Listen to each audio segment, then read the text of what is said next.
to yet another edition of the Ben Garcia Show. We got some ASU talk to talk about on this edition of the Ben Garcia Show. Big 12 Media Days are coming and going. I think the ultimate question is, can ASU go from being the hunter to the hunted, as well as the Arizona Cardinals? A lot of things going on over there.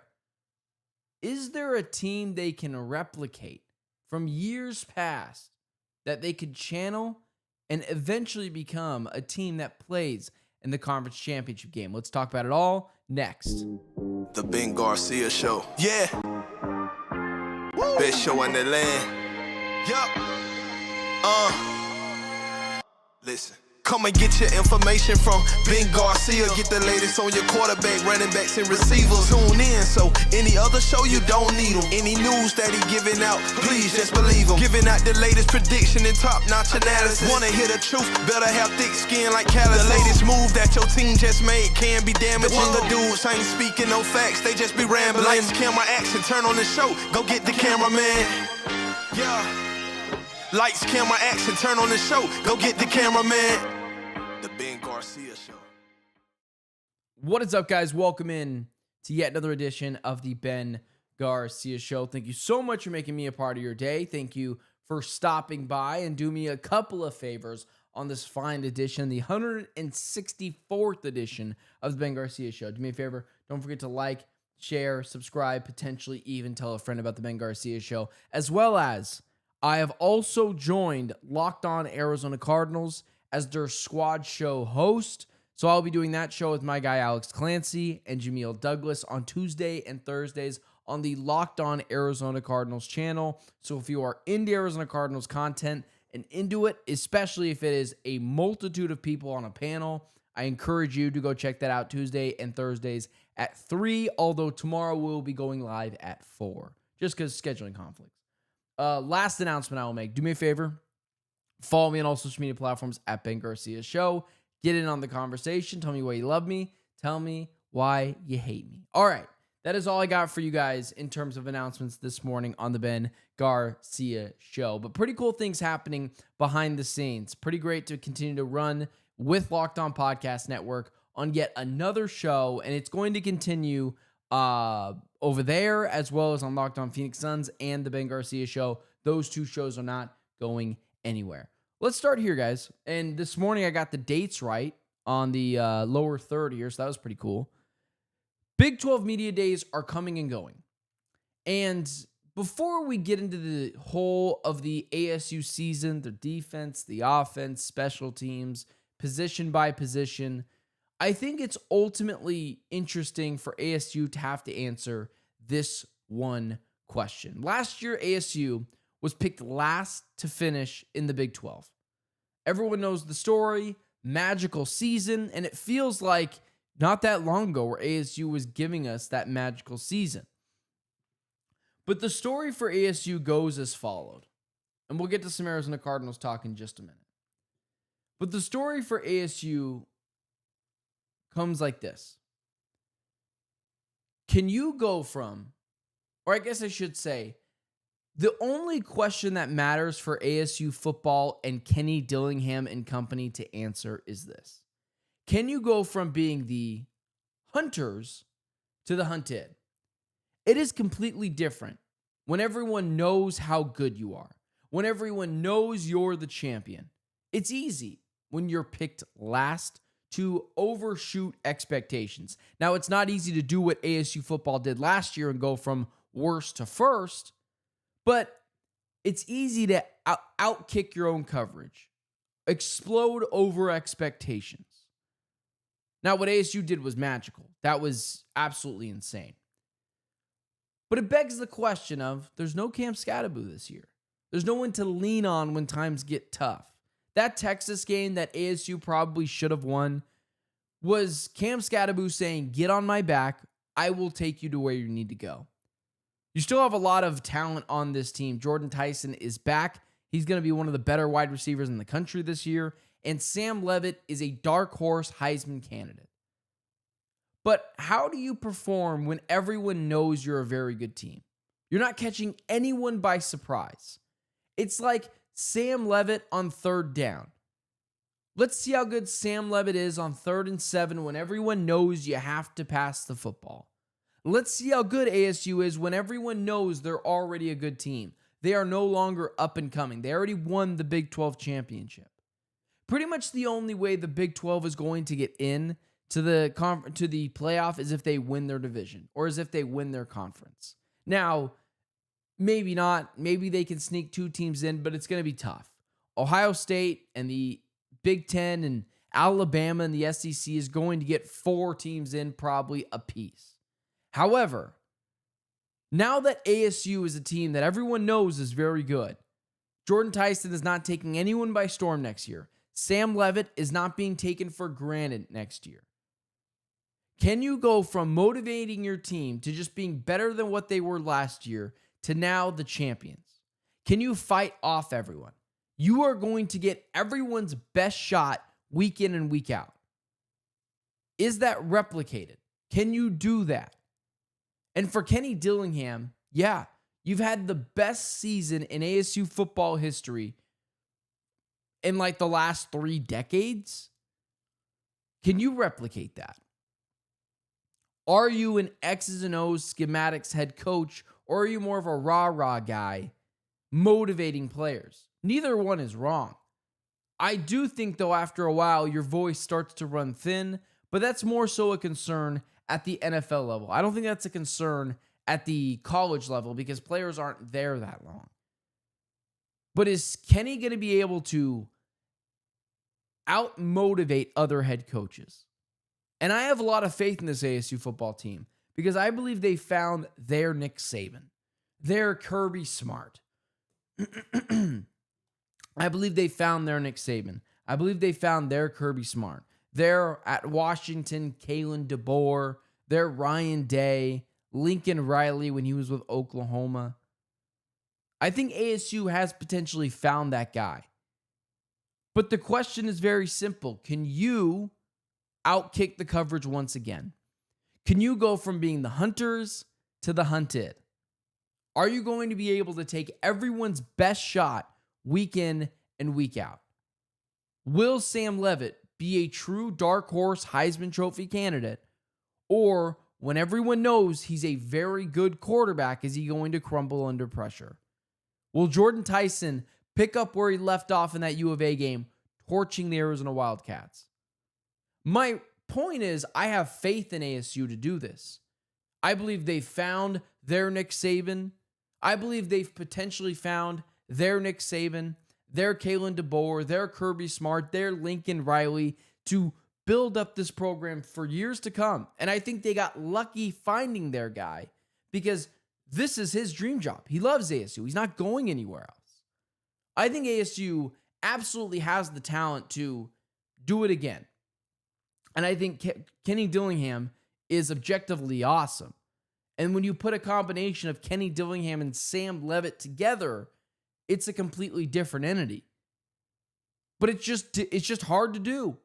Winning is so difficult in sports and everyone takes it for granted.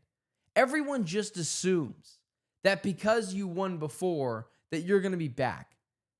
And just to put it in perspective, this is why when you make the playoffs, you need to make it count. Or when you make the championship title game in whatever sport, you have to make it count. I learned this with the 2021 Suns. I just assumed the Suns would be back the next season in the championship. Didn't happen. I learned my lesson then. And so when the Diamondbacks made the World Series, I said to myself, there's no more fun in games. This isn't, it's just fun to be here. You have to win because it is very difficult to get back to this spot. Same thing with ASU football. You had Texas on the ropes. You needed to knock them out. It's easier to win once. Can you do it again? Can you replicate that sort of season again? And you've had a pretty good recruiting class. And Sam Levitt is awesome. And Jordan Tyson should pick up right where he left off. One of the better wide receivers in the country. All led by an incredibly smart individual in Kenny Dillingham. But there is just a different vibe about being the team that is hunted, that is going to get the best shot from everyone in the Big 12 and extended out of that week in and week out. Can you handle that? Does your team have the mental toughness to do so? Those are the questions. And Kenny Dillingham is answering all these questions correctly. Being asked about, well, you were picked last year. What if you're picked first this year? And Kenny's saying, it doesn't matter where we're picked. Pick us first, middle, last. I don't care. That's exactly the mentality that the ASU football program needs to have. That's exactly the mentality that Kenny Dillingham needs to have. He continues to press all the right buttons. And he is a top-level head coach in college football. But can you motivate your team that is starved on success that they haven't had for 3 decades now? Hey, what you did last year doesn't matter. Can you do that? And I think with the weapons that Kenny Dillingham has, the answer is yes. He absolutely can. But ultimately, I think that's the main question that you're looking to answer if you're Kenny. It's not about defensive schemes and you're going to run a 3-4 or 4-3, or you're going to run a lot of nickel sets, and how's the third string cornerback going to do? We'll get into that. We'll get into depth and interior pressure and exterior pressure and whatever that looks like. But the main question that has to be answered is, for an organization that has had no success in college football at all over the last 3 decades, maybe longer, that's the question that needs to be answered. Can you handle the pressure? Can you handle everyone's best shot? Can you go from being the hunters to the hunted? Because it isn't that easy to do so, regardless of what some Reddit thread said it was. I do think ASU is the best head coach in the Big 12. I think they have the best quarterback in the Big 12. I think they have the best wide receiver in the Big 12. But none of that matters unless the players know what they did last year doesn't matter. And they have to be ready to expect an insane amount of effort from every other individual team around the conference. And just so we're clear, I have faith in Kenny to do so. This isn't me worrying about Kenny Dillingham. He is awesome. And ASU is lucky to have the guy. And got incredibly lucky to be able to bring someone here who I don't think is going to leave because this is his dream job. Now, if Alabama or, somewhere big comes a knocking with a much bigger paycheck, I wouldn't blame the guy. But you have to build off of last year's success, and it's easier said than done. Okay. We hadn't have a chance to talk about any really ASU football yet since the Big 12 championship game and the game against ASU and how all of that went. And so it was kind of nice to be able to restart our expectations, see media day, Kenny Dillingham getting all the spotlight, and we'll see if they can repeat. I have confidence that they can, but it's so hard to win in the NFL. It is absolutely ridiculous. I just realized, and none of you guys mentioned, that the date on the other one was wrong. And here I was bragging about it being right. This is the correct date, if I'm not mistaken. Today is July 9th. So let's talk about some Arizona Cardinals and push to the side that was wrong again. All right. So on today's segment of the Ben Garcia Show, when we talk about the Arizona Cardinals, I kind of want you to buy into what I'm going to say before I dive really deep into it. The Arizona Cardinals have a clear blueprint to continue to follow in their 3rd season under the Jonathan Gannon regime. It's the 2023 Detroi Lions, the team that went to the conference championship game and should have downright went to the Super Bowl, but they didn't because of blunders, because they're the Lions, because they couldn't get out of their own way. But to be fair, if the Cardinals made the divisional playoffs, that would be out-kicking the coverage when it comes to expectations for the Arizona Cardinals this year. But if I were to tell you just 2 years ago, or I guess I should say, if I were to tell you just 3 short years ago, hey, in the years 2024, the Lions will be 1 game shy of making the Super Bowl, and in the year 2025, the Washington Commanders would be 1 game shy of making the Super Bowl, you would think I was absolutely insane. You would think I was just some hot take artist. But both of those things have been true. And here's why. Because the NFL season is different every single year. It's why when fans continue to talk about, well, don't go get Trey Hendrickson, don't go get TJ Watt, because you want to build up strategically. The build up and the taking step-by-step idea of moving on to the next chapter of the rebuild. So, this year you go to the playoffs, you lose in the first round. Next year you go to the conference championship game, you lose there. Next year you go to the Super Bowl and you win it. That idea of this step-by-step progression in your head does make sense, but it's not reality. This is usually what happens in the NFL. Get really good, you get the quarterback, you get really good, you realize that you overshot your coverage, you assume the next year you're going to be even better, and you plateau. The Cardinals are moving into their 3rd year with Jonathan Gannon, and they are eerily similar to the 2023 Detroit Lions. Let me paint you a picture. This is how the Cardinals can play in the conference championship game this season, and it's by channeling their inner 2023 Detroit Lions, because those two teams are eerily similar. Look at the quarterbacks. Both former first overall picks that years into their career, teams had given up on, or was seen around the league as a player that was probably never going to get you to a Super Bowl or have a long playoff run. Look at the head coach. Kind of seen as an unorthodox hire. Talking about biting kneecaps and Dan Campbell or Jonathan Gannon being tampered with to come to the Arizona Cardinals.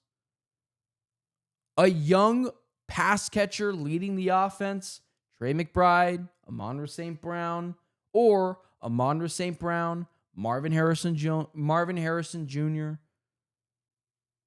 Look at the similarities. A young elite level pass catcher, Amon-Ra St. Brown, Trey McBride, with a younger wide receiver right there with him, Jameson Williams, Marvin Harrison Jr. The running backs, Cardinals have 2 of them. Detroit Lions had 2 of them. They had Jahmyr Gibbs, David Montgomery. The Arizona Cardinals, James Conner, and who? A young and upcoming running back in Trey Benson. The only difference between the Lions and the Cardinals in 2023 was the Lions had a better offensive line than the Cardinals did, and the Cardinals have a much better defense than they did. My guy Ivan in the chat, thank you for the dono, brother. I haven't felt this excited about a Cardinal season in a decade. Foundation has been set by JG and Monty. Time to execute and cash in. Couldn't agree with the guy more here on this super chat here, because that's what happened. And it feels like they followed the model of that 2023 Lions team. Both quarterbacks who had been written off, the Jared Goff more so, he was traded to another team. Both former number 1 overall picks, Kyler Murray, Jared Goff, both kind of written off by the NFL. Elite level tight ends, Sam Laporta, Trey McBride, a young and upcoming wide receiver running things, Amon-Ra St. Brown, Marvin Harrison Jr. 2 capable running backs with kind of a change in pace style. James Conner, kind of run it down your throat. Trey Benson, a little bit more finesse. Hello, David Montgomery, Jahmyr Gibbs. The Lions' offensive line is better than the Arizona Cardinals was in 2023, but the Arizona Cardinals' defense is light years better than that Lions' defense. If there's a blueprint the Cardinals should be following, it's the 2023 Lions, where the Lions were 8-9, the Lions were 9-8, the Cardinals were 8-9. The Lions shot up to the first in their division, shot up to the conference championship game, and the Cardinals have a chance to do the same thing. I know when you start to mention conference championship games or Super Bowls, people start to lose their minds. But what I continue to try to say every single year, but no one believes me, is no NFL season is the same. They are not the same. The Commanders were just in the conference championship game. The Lions were just in the conference championship game. Now, they lost those games, but those were seen as uberly successful seasons. So to act like the Cardinals can't be a NFC conference championship team, can't be a 2023 Lions, and shock the world from an incompetent franchise to a franchise this close to the Super Bowl is malpractice. Apologies, need to take a swig there. But overall, that's what you see. If I would have told you just a couple of years ago, hey, by the way, the Lions and the Commanders are both going to be playoff teams. And not just that much so, but they're going to be one game short of the Super Bowl. And you'd say, wow, those teams must have really figured it out. No. Group of misfits with the Lions that aligns really well with the Cardinals. And the Commanders were led by a star rookie quarterback. Ultimately, at the end of the day, that's what it comes down to. Not every season is the same, and they shouldn't be treated as such. And yesterday, when I was coming up with the show, I was thinking of, what teams kind of fit this same mold? How can the Cardinals do something similar to what the Lions did just a few years ago? And you say to yourself, well, it's not that difficult, right? The Cardinals aren't that far away from competing, and they're not. And you look at the Detroit Lions as a team that you follow step by step because you look at their roster. But it's not just their roster. You look at their head coach. That's what it looks like. My guy Ivan in the chat, why not us? I don't know, why not? This is where it comes from at this point for the Cardinals. They have a chance to come in, shock the world, be ready for it. And there's no excuse. The Lions were the same way. First year in the rebuild, second year in the rebuild, third year in the rebuild, conference championship game. And the next year, divisional playoffs. And who'd they lose to in the divisional playoffs? Oh, just another misfit team led by a rookie quarterback and a gross defense, the Washington Commanders. So to act like the Cardinals can't be a team that shocks the world this year because you don't believe in Kyler Murray. Did anyone believe in Jared Goff when he got traded to the Lions? No. It was seen as a heist that they stole Matt Stafford from the Lions and gave them Jared Goff. Like, we can't continue to sit here and moan and groan that the Cardinals didn't do enough or there's not a chance for them to become a real potential playoff contender. Because I just laid it out for you in two different instances. And those instances weren't 10 years ago. Because the recipe now is you don't need to have an elite level quarterback. Put a bunch of talent around them. Put a strong running game around them. And let them cook. As well as let there be a real leader at head coach.